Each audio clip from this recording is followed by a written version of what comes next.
이제 하나님 말씀 봉독하겠습니다. 히브리서 11장 24절에서 29절 말씀, 오늘도 다 같이 일어나셔서 말씀 한 절씩 교독하시겠습니다. 믿음으로 모세는 장성하여 바로의 공주의 아들이라 칭함받기를 거절하고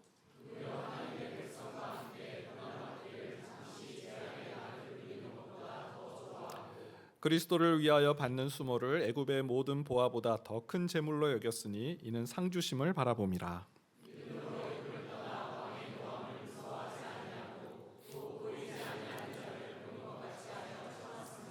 믿음으로 유월절과 피 뿌리는 예식을 정하였으니 이는 장자를 멸하는 자로 그들을 건드리지 않게 하려 한 것이며, 믿음으로 그들은 홍해를 육지같이 건넜으나 애굽 사람은 이것을 시험하다가 빠져 죽었으며. 아멘. 자리에 앉겠습니다. 오늘은 믿음의 사람들 시리즈 모세 편입니다. 모세. 히브리서 기자는 모세를 믿음의 사람이다라고 소개하고 있습니다. 오늘 본문을 묵상하는데 이 믿음에는 두 가지 종류가 있구나라는 사실을 좀 발견하게 됐습니다. 믿음의 두 가지 종류. 첫 번째는 소명을 발견하는 믿음입니다. 소명을 발견하는 믿음. 24절 말씀에 보면 믿음으로 모세는 장성하여 바로의 공주의 아들이라 칭함받기를 거절했다. 모세가 장성했어요. 그런데 이 바로의 공주의 아들로 살지 않기로 결심한 거예요. 바로의 공주의 아들로 사는 것을 거절한 거예요. 지난주 본 것처럼 모세는 하나님께서 자신을 이스라엘의 구원의 도구로 부르셨다는 것을 알았어요. 그래서 사도행전 7장 25절에 보면 그는 그의 형제들이 하나님께서 자기의 손을 통하여 구원해 주시는 것을 깨달으리라고 생각하였으나 그들이 깨닫지 못하였더라. 애굽에 살면서 애굽의 교육을 받았고 왕가의 그 얼마든지 떵떵거리며 살아갈 수 있는 그 신분으로 살기를 거절했어요. 하나님께서 자신을 구원의 도구로 부르셨다는 것을 모세는 깨달았기 때문에. 그런데요, 모세가 이렇게 하나님께 받은 소명대로 이제 살아가려고 했을 때 모세는 너무 어이없고 또 이 소명을 실천하는 그런 모습을 전혀 보여주지 않는다는 것이죠. 그때의 일을 좀 보겠습니다. 부르심의 뜻을 기억하고 이 모세가 어떤 행동을 하냐는 거죠. 사도행전 7장 23절 보니까 나이가 40이 되매 그 형제 이스라엘 자손을 돌볼 생각이 나더니 문득 내가 소명을 받았지, 내가 이스라엘을 구원하시려는 하나님의 도구로 부름을 받았지, 동족 생각이 난 거예요. 저는 이 성경 구절을 보는데 마치 예전에 그 어느 광고에서 우리 부모님 집에 보일러 하나 갖다 놔드려야 되겠네, 그게 생각이 나는 거예요. 한번 내가 이런 사람인데 한번 잘 해볼까라는 문득 그런 생각이 든 거예요. 소명을 발견하고 소명을 실천하려고 하는데 하나님의 뜻이 지금 이때가 맞는지, 하나님께서 구원의 도구로 나를 불러주셨다면 그럼 그 방법은 무엇인지 하나님께 묻고 뜻을 찾는 그런 과정이 전혀 없었다는 거예요. 한번 돌봐야 될 텐데. 그러다가 무슨 장면을 목격하냐면 동족 히브리 사람이 애굽 사람에게 원통한 일을 당하는 장면을 목격합니다. 사도행전 7장 24절인데요. 한 사람이 원통한 일 당함을 보고 보호하여 압제 받는 자를 위하여 원수를 갚아 애굽 사람을 쳐 죽이니라. 동족이 억울한 일을 당한 거예요. 그래, 드디어 내가 나설 때가 됐군. 그리고 애굽 사람을 죽이고 원수를 갚아주는 그 행동을 하는데, 출애굽기 성경을 보면 이때 일을 더 자세히 기록하고 있어요. 출애굽기 2장 12절. 좌우를 살펴 사람이 없음을 보고 그 애굽 사람을 쳐 죽여 모래 속에 감추니라. 여러분, 이 하나님 소명 받은 자의 모습입니까? 전능자의 대리인으로 살아가는 모습이 이겁니까? 좌우를 살펴서 아무도 없네, 애굽 사람을 죽이고 모래 속에 감추는 하나님의 부르심 받은 그 소명 받은 자의 모습이 맞냐라는 겁니다. 여기서 우리는 한 가지를 더 생각할 수 있어요. 소명을 발견하는 것 너무 중요합니다. 내가 하나님께 어떤 뜻을, 하나님이 원하시는 바가 뭐고 하나님의 뜻을 찾는 것, 발견하는 것, 중요한 믿음이에요. 바로의 공주의 아들로 살지 않기로 거절하는 것, 중요한 믿음의 발견입니다. 그런데 거기서 머물러서는 안 된다는 거예요. 소명을 실천하는 믿음이 필요한 거예요. 여러분, 이 대목은 우리의 모습이기도 해요. 우린 주일마다 하나님께 예배를 드리고 하나님의 뜻을 듣습니다. 아, 이것이 내 인생을 향한 하나님의 비전이구나. 때로는 누군가를 품어야 돼요. 용서하라는 하나님의 뜻이구나. 그래서 이웃에게 찾아가서 용서를 하는 것이 하나님의 뜻이라는 것을 알아요. 또 복음을 전하는 것이 하나님의 뜻이구나. 하나님의 뜻을 우리는 계속 발견하고 듣습니다. 그것을 우리는 기억하고 하나님께 이것들을 놓고 결단하고 또 기도도 해요. 그런데 막상 삶의 현장으로 들어가면 어떠냐는 거죠. 주일 예배를 마치고 가정에 돌아가면 그래, 내가 부르심대로 살아야지. 근데 우리의 현장이 그렇지가 않잖아요. 우리 교회와 같지 않잖아요. 예배 드릴 현장과 같지 않잖아요. 여러분, 집에 돌아가시면 혹시 믿지 않는 배우자가 있으면 우리 가정을 위해서 너무 기도하고 수고가 많았어요. 그렇게 맞아주나요? 어디 갔다 왔어? 이러지 않나요? 주일날 예배를 드리고 다음날 월요일에 직장을 가면 참 열심히, 참 수고가 많네요. 봉사 생활도 하고 참 모범이 되고 보기 좋습니다. 누가 이런 말 하나요? 삶의 현장에 나가면 우리의 믿음이 조금도 보이지가 않아요. 좌우를 살펴서 그냥 조용히, 그냥 남모르게. 여러분, 소명을 실천하는 믿음이 중요합니다. 소명을 실천하는 믿음. 이 소명을 실천하는 믿음이 뭡니까? 우리가 받은 소명을 가로막는 장애물이 무엇인지를 발견하는 거예요. 그리고 이 장애물을 어떻게 돌파하고 뛰어넘는가를 발견하는 믿음. 그리고 그것을 실천하는 믿음이라는 것입니다. 오늘 그 주제로 세 가지로 좀 살펴보겠습니다. 소명을 실천하는 믿음. 첫 번째는 왕의 노함을 무서워하지 않는 거예요. 왕의 노함을 무서워하지 않는 거. 27절 말씀인데요. 믿음으로 애굽을 떠나 왕의 노함을 무서워하지 아니하고 곧 보이지 아니하는 자를 보는 것 같이 하여 참았으며. 여러분, 소명을 가로막는, 소명을 실천할 때 그것을 방해하고 가로막는 존재가 있는데 바로 왕이에요. 바로 왕. 네. 왕의 네. 참으려고 했는데 왕의 노함이 우리의 소명을 실천하는 대적이라는 겁니다. 바로 왕의 특징은 노함, 분노예요. 분노. 출애굽기를 한번 볼까요? 출애굽기 5장 2절. 바로가 이르되 여호와가 누구이기에 내가 그의 목소리를 듣고 이스라엘을 보내겠느냐? 나는 여호와를 알지 못하니 이스라엘을 보내지 아니하리라. 우리가 광야에 나가서 하나님께 제사를 드리러 나가겠습니다. 이스라엘을 보내주십시오 했을 때 하나님이 누군데 도대체? 나 하나님을 믿지 않아. 내가 왜 그 말을 따라야 돼? 우리가 삶의 현장에 나가면 바로를 만나요. 이 바로는 이런 말을 해요. 나는 하나님을 믿지 않아. 내가 왜 하나님을 뜻을 따라야 돼? 하나님을 거부하는 사람이에요. 두 번째, 바로의 특징. 신자를 이해를 못해요. 출애굽기 5장 17절. 바로가 이르되 너희가 게으르다. 그러므로 너희가 이르기를 우리가 가서 여호와께 제사를 드리자 하는도다. 아니, 예배를 드린다고? 왜? 아니, 먹고 살기도 지금 빠듯한데 밥이 나와 떡이 나와. 하나님께 예배 드리겠다고? 그거 게으른 거야. 게으른 거. 하나님께 예배 드리는 신자의 삶을 이해 못하는 바로예요. 마지막 세 번째, 완악해요. 출애굽기 10장 20절에 보니까 그러나 여호와께서 바로의 마음을 완악하게 하셨으므로 이스라엘 자손을 보내지 아니하였더라. 지금 10가지 재앙 아시죠? 이 하나님께서 이 바로의 완악함을 꺾으시기 위해 애굽에 10가지 재앙을 내리셨어요. 오죽하면 심지어 이 바로의 신하들이 바로에게 찾아와서 왕이시여, 이스라엘 자손들 제발 풀어줍시다. 지금 애굽이 망하게 되었다고요. 지금 애굽이 어떻게 되는지 아십니까? 막 가축들이 다 죽고요. 막 개구리, 피, 또 뭐 메뚜기, 막 곡식들 싹 쓸어가고요. 애굽이 망하게 되었는데 고집스럽게 바로는 거부해요. 애굽이 망하는 것보다 자기 자존심 지키는 게 더 중요하거든요. 여러분, 바로는 이런 사람이에요.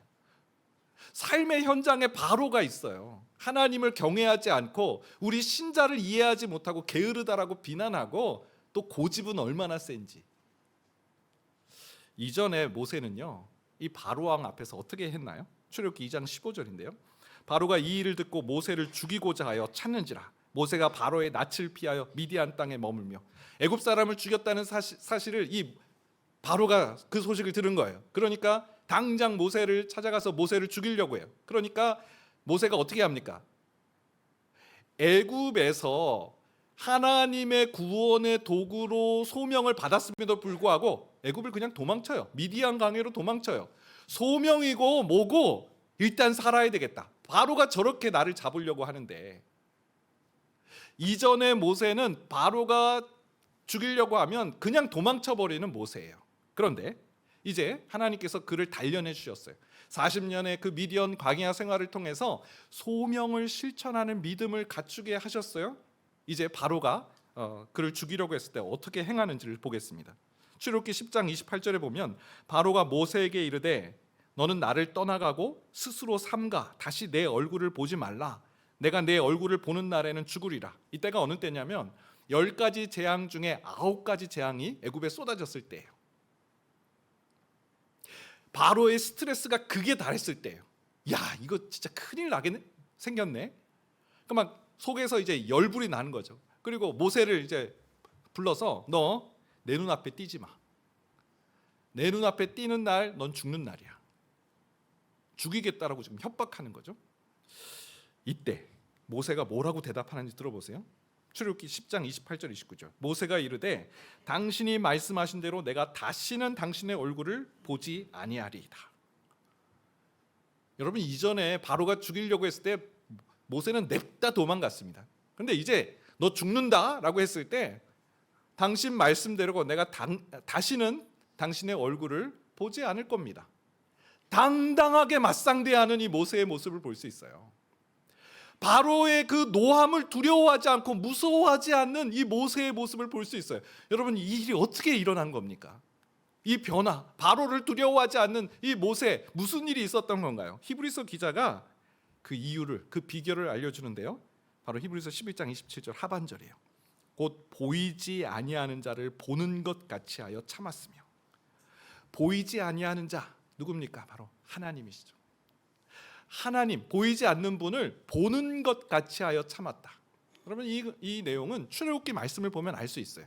보이지 않는 자를 보는 것 같이라는 이 표현이 무슨 말씀인지 출애굽기 본문을 보면 하나님과 모세 사이의 이 주거니 받거니 대화가 얼마나 풍성한지 몰라요. 출애굽기 6장 1절을 볼까요? 여호와께서 모세에게 이르시되 이제 내가 바로에게 하는 일을 내가 보리라. 강한 손으로 말미암아 바로가 그들을 보내리라. 강한 손으로 말미암아 바로가 그들을 그의 땅에서 쫓아내리라. 하나님께서 모세에게 주시는 말씀 들어보세요. 강한 손으로 하나님께서 바로의 군대를 무너뜨리시고 바로는 그 땅에서 이스라엘 자손을 보낼 수밖에 없다. 왜요? 강한 손이 있으니까요. 하나님께서 모세에게 이걸 알려주시는 거예요. 바로가 내보내 줄 것이다. 강한 손으로 말미암아. 또 하나님께서 이런 말씀도 주세요. 출애굽기 7장 3절 4절. 내가 바로의 마음을 완악하게 하고 내 표징과 내 이적을 애굽 땅에서 많이 행할 것이나 바로가 너희의 말을 듣지 아니할 터인즉 내가 내 손을 애굽에 뻗쳐 여러 큰 심판을 내리고 내 군대 내 백성 이스라엘 자손을 그 땅에서 인도하여 낼지라. 심지어 하나님께서 바로가 어떻게 행할지도 알려주세요. 그가 말을 듣지 않을 거야. 하지만 내가 여러 큰 능력을 행하게 될 때 바로가 너희를 보낼 것이다. 여러 큰 심판을 내리고 내 군대 내 백성 이스라엘 자손을 그 땅에서 인도하여 낼지라. 여러분, 하나님 앞에 선다는 것, 보이지 않는 하나님을 만난다는 것은 바로 이런 거예요. 하나님께서 어떤 일을 행하실지를 알려주시는 그 하나님의 뜻을 알게 되고요. 또 저 상대방 바로가 무슨 일을 행할지도 알려주시는 거예요. 그러니 두려워할 필요가 없는 것이죠. 하나님의 강한 손, 그리고 저 바로는 절대 하나님의 적수가 되지 못한다는 것을 알게 되니 모세는 그 자리에서 인내하며 참아낼 수 있었다라는 겁니다. 사랑하는 여러분, 이 소명을 실천하는 삶에 왜 어렵습니까? 왜 우리는 당장 내일부터 시작하는 이 새로운 이 땅에서의 삶에, 이 삶의 현장에서 왜 소명대로 살아가는 것이 그토록 어려운 겁니까? 이 바로 왕과 같은 자가 버티고 있기 때문에 그렇죠.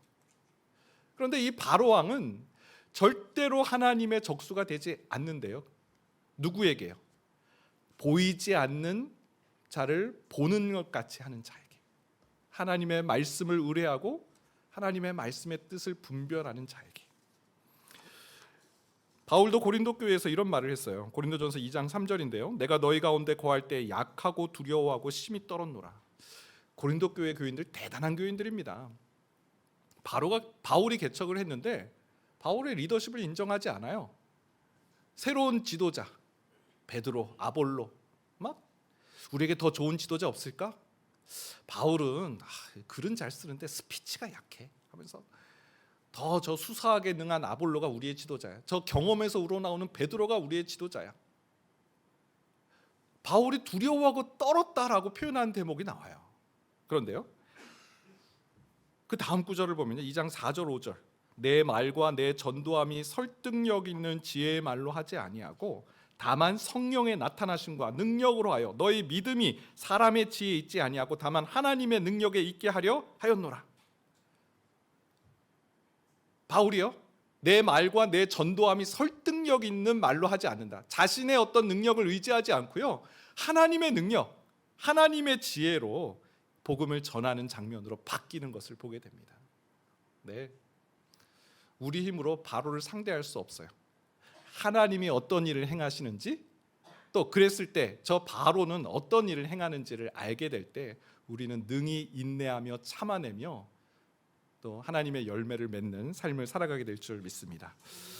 두 번째는 예식을 정하는 믿음이에요. 자, 소명을 실천하기 위해서 두 번째 믿음은 예식을 정하는 믿음. 이게 무슨 말씀일까요? 28절 말씀인데요. 믿음으로 유월절과 피 뿌리는 예식을 정하였으니 이는 장자를 멸하는 자로 그들을 건드리지 않게 하려 한 것이며. 자, 모세가 믿음으로 유월절과 피 뿌리는 예식을 정했대요. 모세가 그 예식을 정했다라는 표현이 나옵니다.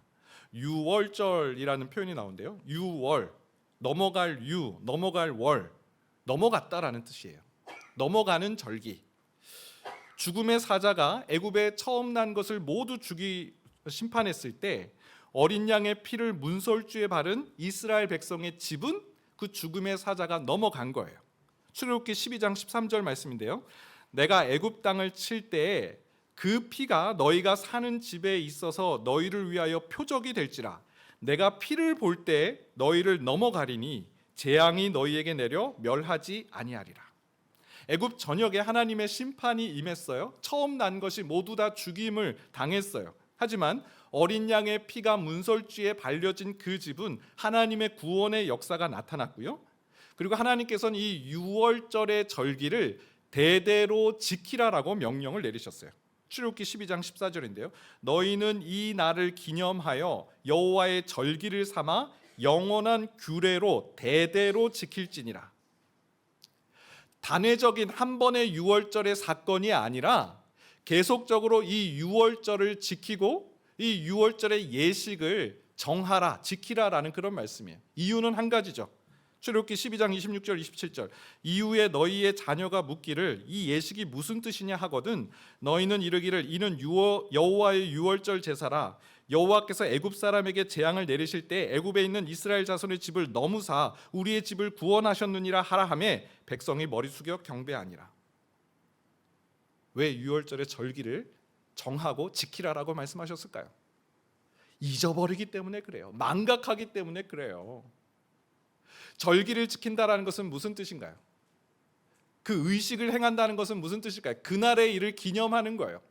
유월절 절기는 이스라엘 백성들이 무교병을 먹습니다. 무교병이라는 것은 누룩, 효모를 쓰지 않는 딱딱하고 납작한 그 떡을 먹는 거예요. 보통은 효모가 있는 그 부풀려진 떡 혹은 빵을 먹는데 그날은 7일 동안 무교병을 먹어요. 그럼 자녀들이 물을 거 아니에요. 우리가 지금 왜 이런 딱딱한 납작한 빵을 먹지요? 그러면 그날의 일을 설명할 수 있죠.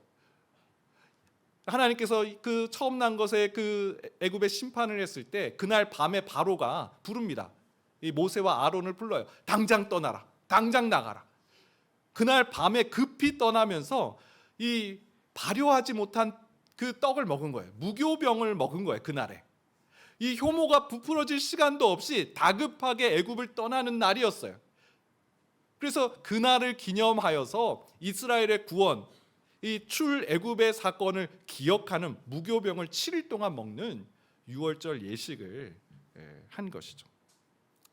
이 예식을 지키는 이유는 이스라엘 백성들이 몸은 출애굽했지만 여전히 애굽의 관습, 애굽의 습관대로 살아가고 있기 때문입니다. 여러분, 우리가 잘 아는 것처럼 출애굽하고 이스라엘 백성들 늘 애굽을 그리워했죠. 출애굽기 32장 볼까요?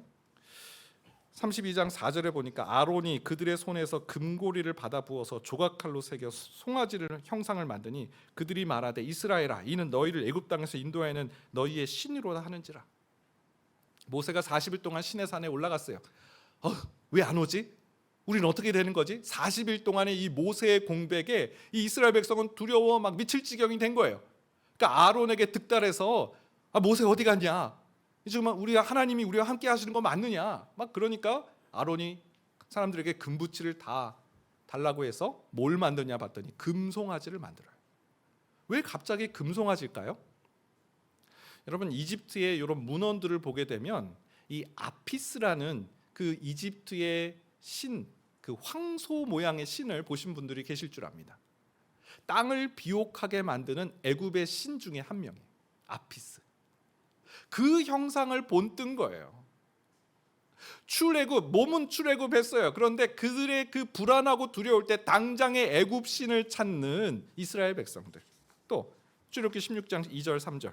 이스라엘 자손 온 회중이 그 광야에서 모세와 아론을 원망하여 이스라엘 자손이 그들에게 이르되 우리가 애굽 땅에서 고기 가마 곁에 앉아 있었던 때와 떡을 배부리 먹던 때 여호와의 손에 죽었더라면 좋았을 것을 너희가 이 광야로 우리를 인도해 내어 이 온 회중이 줄여 죽게 하는도다. 몸은 광야로 가고 있는데 가나안 땅으로 가고 있는데 늘 애굽에서 고기 가마를 그리워하고 있는 이 이스라엘 백성들. 유월절 저기는 분명해요. 이유가 이 절기를 지켜서 하나님의 구원을 기억하라. 너희는 애굽 백성이 아니다. 하나님의 거룩한 백성, 하나님의 구원받은 백성이라는 것을 일깨워주고 알게 하시기 위함이라는 것이죠. C.S. 루이스가 쓴 순전한 기독교를 보면 믿음을 이렇게 설명합니다. 믿음은 아무리 기분이 바뀌어도 한번 받아들인 것은 끝까지 고수하는 기술입니다. 기분은 이성의 생각과 상관없이 변하는 법입니다. 지금 저는 그리스도인이면서도 모든 것이 도무지 사실이 아닌 듯한 기분이 들 때가 있습니다. 이처럼 기분은 여러분의 진정한 자아의 반기를 들게 되어 있습니다. 바로 이런 이유 때문에 믿음이 중요합니다. 이러한 기분을 어디에서 하차시켜야 하는지 모른다면 건실한 그리스도인이 될 수 없습니다. 그날의 날씨나 소화 상태에 따라 신념이 좌우되는 줏대없는 인간이 될 수밖에 없습니다. 그렇기 때문에 우리는 믿음의 습관을 들이기 위해 훈련해야 합니다. 믿음의 습관을 들이기 위해 훈련해야 됩니다. 무슨 말이에요? 절기를 지켜야 됩니다. 규칙적인 그 하나님 앞에 나오는 습관을 길러야 된다라는 뜻이죠. 믿음의 덕목을 훈련을 해나가야 된다라는 뜻입니다. 우리의 신념, 하나님을 믿는 믿음, 그 믿음을 지켜나가는 것은 그냥 내버려 두면 자라지 않는다는 거예요. 절기, 하나님 앞에 나와 그날의 일을 기억하고 기념하는 일들을 해나가야지 우리의 믿음을 지켜나갈 수 있다는 거예요. 여러분, 소명을 지키는 삶에 너무나 큰 걸림이 있는데 바로 그것이 우리의 죄성이에요. 우리의 죄성. 우리의 기분이에요. 기분에 따라 오르락내리락하는 우리의 죄성이에요. 우리의 믿음 없는 불신이에요.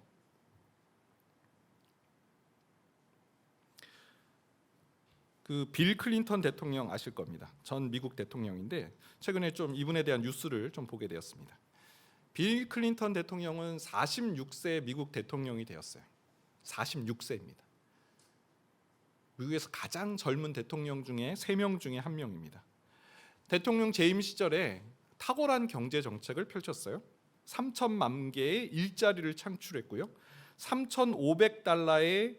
500억 달러의 국가 부채를 갚았고요. 미국 역사상 가장 긴 평화로운 경제 확장을 이룬 대통령입니다.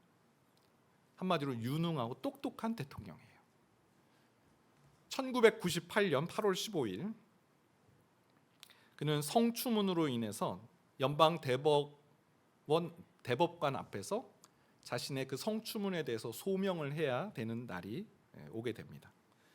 이 일로 인해서 그는 하원으로부터 탄핵을 받는 미국 대통령 중에 2명 중에 1명에 들어가는 그런 오명을 써야 됐습니다. 무엇보다 이 성추문으로 인해서 클린턴은 아내 힐러리 여사에게 말할 수 없는 충격을 주었죠. 그 연방 대법원 앞에서 자신의 그 부끄러운 과거의 일을 토로하는 그날 새벽에 힐러리 여사에게 자신이 했던 그 부끄러운 일들의 먼저 고백을 이제 하게 되죠. 그 마이 라이프라는 그 빌 클린턴 자서전에 나오는 이야기입니다. 이때 힐러리의 표정이 복부를 강타당한 듯한 표정을 지었다. 이런 표현을 썼습니다. 예상치 못했던 그런 일을 당한 것이죠. 그 후에 3, 4개월간 침실 옆 서재의 소파에서 잠을 자야 했다. 뭐 이런 기록도 나옵니다. 그는 이 일로 인해서 수많은 사람의 모욕거리가 되었고 아내에게 그런 가정이 깨어지는 것 같은 그런 순간을 맞이했는데요. 놀랍게도 클린턴이 재기에 성공을 해요. 재선에 성공을 하고요. 가정도 지켰죠. 물론 힐러리 여사가 용서를 해준 건데 지금도 클린턴은 역대 대통령 중에 가장 활동을 많이 하는 대통령입니다. 가장 많은 자산가이고요. 그리고 책을 쓰는 저술가로 알려져 있습니다. 최근에 본 이 뉴스 기사에서는 클린턴이 어떻게 재기에 성공했는가라는 겁니다.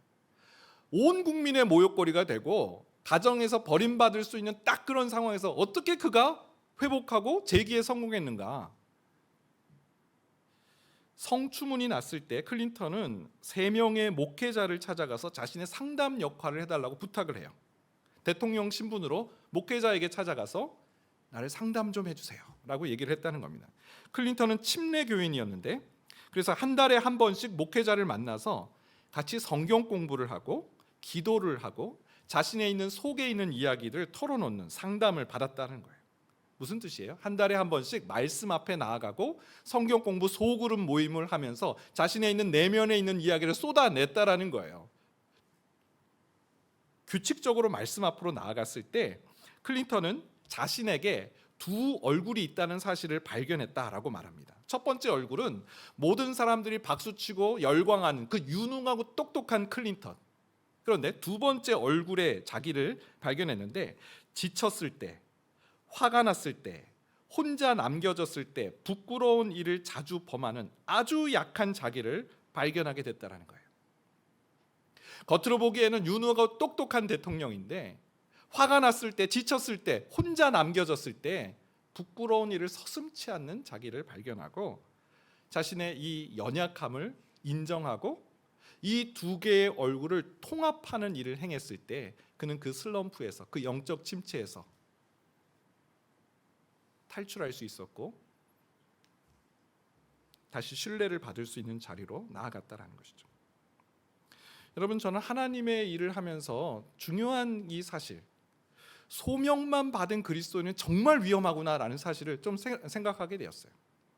이게 하나님의 뜻이지 소명만 받은 거예요. 그러면 그래, 우리 뭐 어디 애국 좀 우리 동족을 좀 돌봐 볼까? 하나님께 묻지도 않고 그냥 자기 멋대로 자기 뜻대로 하고 무서우면 도망치고 소명만 받은 사람의 그 특징이에요. 소명을 실천하는 믿음이 무엇입니까? 내가 약하다는 걸 아는 거예요. 내게 2번째 얼굴이 있다는 걸 아는 거예요. 홀로 있을 때, 지쳐 있을 때, 피곤할 때, 화가 날 때 아주 부끄러운 일을 행하는 자신을 발견하고 그 연약한 자기를 하나님 앞에 내어놓는 거예요. 사도 바울도 그랬죠. 로마서 7장 19절 20절 내가 원하는 바 선은 행하지 아니하고 도리어 원하지 아니하는 바 악을 행하는도다. 만일 내가 원하지 아니하는 그것을 하면 이를 행하는 자는 내가 아니요 내 속에 거하는 죄니라. 여러분, 이걸 말할 수 있다는 것이 건강한 거예요. 로마서 7장에서 바울이 어떻게 이런 말을 하지? 왜 부끄러운 일을 자행한다는 이런 사실을 고백하지? 여러분, 말한다는 것은 그거에 대해서 더 이상 노예가 되지 않는 삶을 살아가고 있다는 증거인 거죠. 내가 원하는 것은 하나님의 뜻을 따라 선을 행하는 것인데 내가 실제로 행하는 일들은 전혀 하나님의 뜻과 무관한 원하지 않는 그것을 하고 있다. 그건 내 속에서 거하는 죄이다.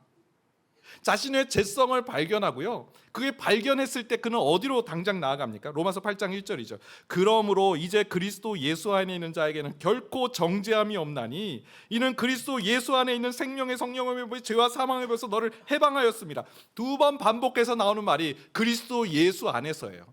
그리스도 예수 안에서, 그리스도 예수 안에 있는 자신의 죄성을 발견하게 되면, 인정하게 되면 그리스도 예수 안으로 나아가게 됩니다. 그리고 그 안에서 자유하고 해방되어짐을 맛보게 됩니다. 여러분, 소명을 실천하는, 소명을 받는 가장 큰 걸림돌, 두 번째 걸림돌은 바로 내 안의 죄성이에요. 이 죄성으로 해서 우리는 우리의 소명을 발견하는, 소명을 실천하는 삶에서 턱턱 무너져요.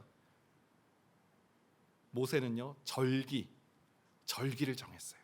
하나님 앞에 규칙적으로 나가는 습관을 길렀어요. 여러분, 훈련의 자리로 오셔야 됩니다. 그냥 내버려 두는데 자라나는 믿음은 없습니다. 하나님 앞으로 나아가는 습관, 이 믿음의 덕목을 훈련해 나가는 여러분 되시기를 바랍니다. 마지막 세 번째는 홍해를 건너는 믿음입니다. 소명을 실천하는 믿음, 히브리서 11장 29절인데요. 믿음으로 그들은 홍해를 육지같이 건넜으나 애굽 사람들은 이것을 시험하다가 빠져 죽었으며.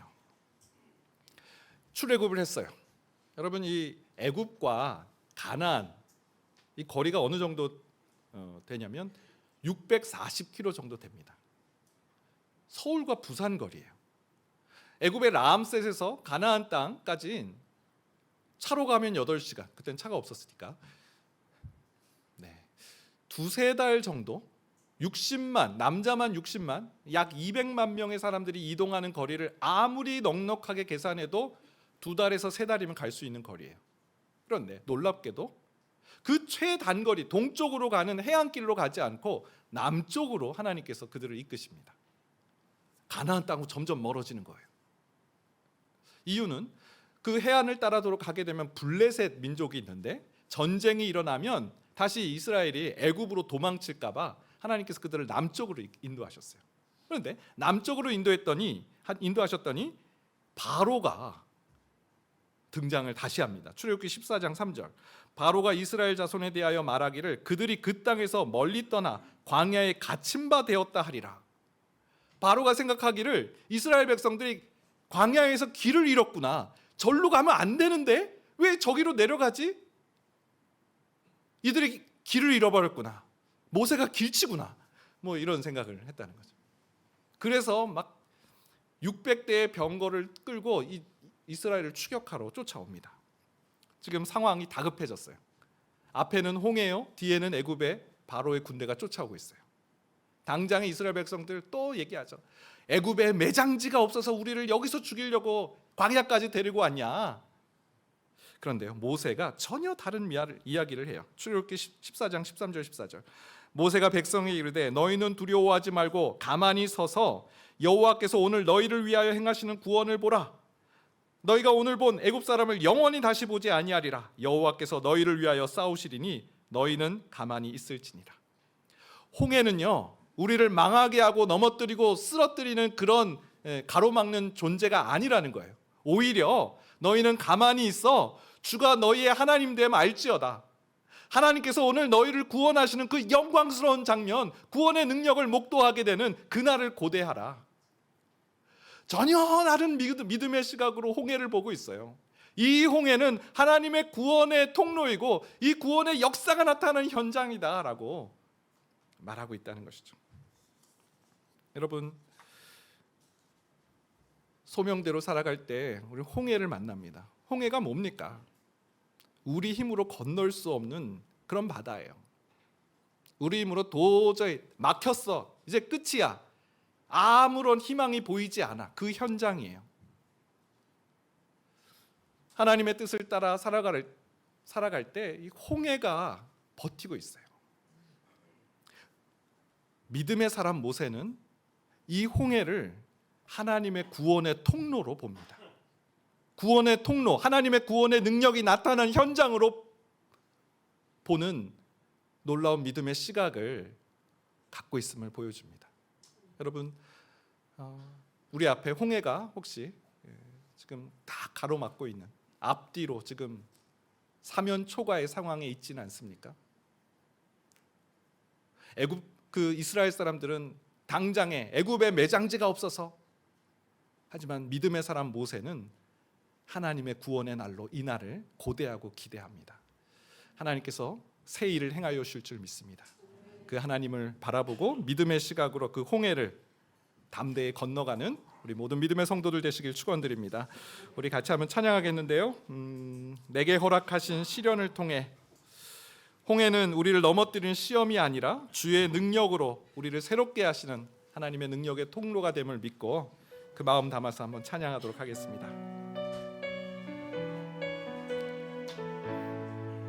내게 허락하신 시련을 통해 나의 믿음 더욱 강하게 자라나고, 험한 산과 골짜기 지나는 동안 주께 더 가까이 나를 이끄시네.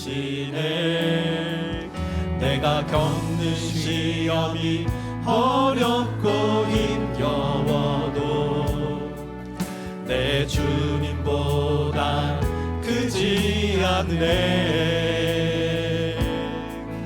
내 앞에 바다가 갈라지지 않으면 주가 바로 바다 위 걷게 하리. 나는 믿네,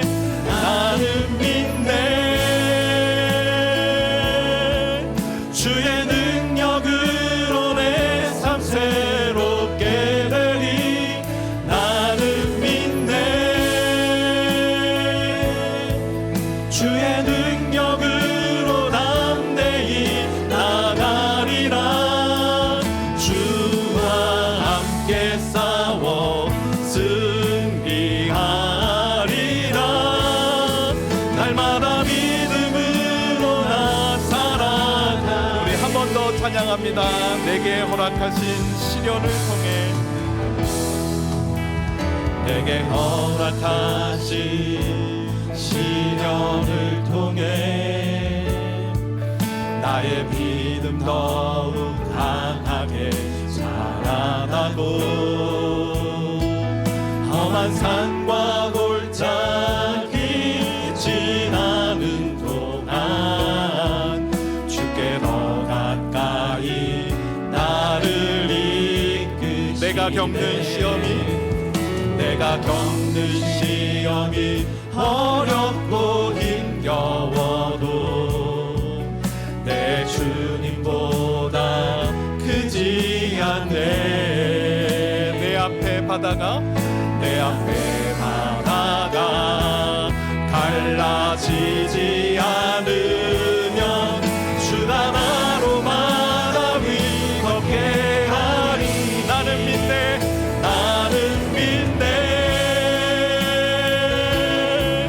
주의 능력으로 내 삶 새롭게 되리. 나는 믿네, 주의 능력으로 담대히 나가리라. 주와 함께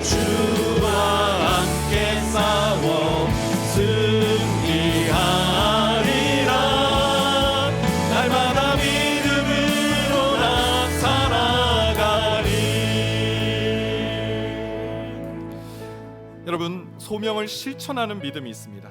소명을 발견하는 믿음에서 머물러 있으면 우리는 그 바로왕 앞에서, 우리의 죄성 앞에서, 홍해 앞에서 다 쓰러지고 넘어질 수밖에 없습니다. 하지만 소명을 실천하는 믿음, 하나님의 말씀 앞으로 나아가 하나님께서 들려주시는 주의 음성을 듣고 내 죄성이 나를 넘어뜨릴 수 있다는 것을 늘 기억하고 그리스도 예수 안에 거하는 삶, 절기를 지키는 삶을 살아가고 홍해 앞에서 전혀 다른 믿음의 시각을 가지고 살아갈 때 우리는 우리의 사명의 현장에서, 삶의 현장에서 넉넉히 믿음으로 승리하는 삶을 살아가게 될 줄 믿습니다. 하나님, 우리에게 소명을 실천하는 믿음을 더하여 주옵소서. 주여 한번 외치시고 기도하며 나가겠습니다. 주여, 하나님, 삶의 현장에서, 소명의 현장에서 늘 넘어지고 쓰러지고 도망치고 회피했던 우리의 삶이었음을 고백합니다. 바로가 무서워서 또 우리 안에 있는 이 죄성, 이 두 가지 얼굴 때문에, 두 개의 얼굴 때문에 하나님, 우리는 소명의 자리에서 머뭇거리고 주저하고 회피했던 우리의 삶이었습니다. 이렇게 은혜 받고 이렇게 예배드리는 삶을 살아가다가도 삶의 현장에만 부딪히면, 홍해만 만나면 도망쳤던, 애국을 늘 그리워했던 우리의 삶이었음을 고백합니다. 하나님, 소명을 실천하는 믿음, 하나님, 보이지 않는 자를 보는 것 같이 참았으며 하나님의 말씀 앞으로 나아갈 때 하나님께서 행하실 일들이 무엇인지 알게 될 줄 믿습니다. 저 바로는 하나님의 적수가 되지 못한다는 것을 깨닫게 될 줄 믿습니다. 하나님, 우리 안에 있는 이 죄성은 그리스도 예수 안에 있을 때, 우리가 그리스도 예수 안에 거할 때 생명의 성령의 법이 죄와 사망을 거기서 우리를 해방시켜줌을 믿게 될 줄, 알게 될 줄 믿습니다. 하나님, 우리 안에 이 일을 이루어 주시옵소서. 하나님, 우리는 연약합니다. 그래서 하나님, 우리는 주님 앞에 나아가야 됩니다. 하나님, 늘 번번이 쓰러지고 엎어지는 그런 상태로 살아갈 수 없습니다. 주님, 그리스도 예수 안에서, 그리스도 예수 안에 거하는 삶을 살게 하여 주옵소서. 소민을 만났을 때 주님, 믿음의 눈을 뜨게 하여 주옵소서. 내가 산을 향하여 눈을 들리라. 나의 도움이 어디서 오는가? 나의 도움이 천지를 지으신 여호와께로소이다. 하나님 바라보며 하나님 의뢰하며 나아가는 모든 믿음의 종들 될 수 있도록 도와주시옵소서. 하나님, 이제 삶의 현장에서 소명을 실천하는 하나님 믿음의 하나님 사람들이 되길 원합니다. 하나님, 받은 소명대로 살아가는 능력의 하나님의 종들이 되길 원합니다. 오 주님, 오늘 이곳에 모인 모든 성도들에게 하나님의 세일을 행하여 주시옵소서. 소명을 발견하는 믿음, 소명을 실천하는 믿음을 지켜나가는 하나님의 종들이 다 될 수 있도록 인도하여 주시옵소서. 하나님, 감사합니다. 참 그동안 하나님께 받은 그 부르심을 그냥 내 마음대로, 내 생각대로 참 이것저것 많이 해봤습니다. 그런데 참 많이 넘어지고 안 되는 것을 보면서 말씀 따로, 신앙 따로의 삶을 그동안 살아오고, 이렇게 은혜 받고 은혜 충만하고 예배드리는 삶의 기쁨도 있지만 당장한 삶의 현장에서 무기력하고 쓰러져 살아갈 때가 참 많이 있었음을 하나님 알게 됩니다. 그런데 주님, 소명을 실천하는 믿음이 있다는 사실을 일깨워 주시니 감사합니다. 주님, 보이지 않는 자를 보는 것 같이 할 때 참을 수 있는 인내의 열매를 맺게 되고, 또 주님, 절기를 지키는, 예식을 지키는 믿음을 통해서, 또 홍해를 바라보는, 홍해를 건너는 믿음을 통해서 우리 앞에 드리워진 우리의 소명을 가로막는 장애물을 능히 넉넉히 넘어갈 수 있음을, 통과해 나가고 극복해 나갈 수 있음을 알려주시니 감사합니다. 하나님, 오늘부터 다시 한번 일어서 나아가는, 하나님, 다시 한번 하나님 우리에게 주신 이 말씀을 붙잡고 일어서기를 원합니다. 이곳에 모인 주의 성도들 한 명 한 명에게 하나님의 권능의 역사를 더하여 주시고 믿음으로 살아가는 하나님 그 승리의 삶을 맛보게 하여 주시옵소서. 지금은 우리 주 예수 그리스도의 은혜와 하나님의 그 크신 사랑하심과 성령님의 인도, 교통, 위로하시는 놀라우신 은총이 소명을 실천하는 믿음의 사람으로 살기로 마음에 다짐하는 여기 모인 모든 주님의 권속들 머리 위에 이제로부터 영원까지 함께 하시길 축원하옵나이다. 아멘.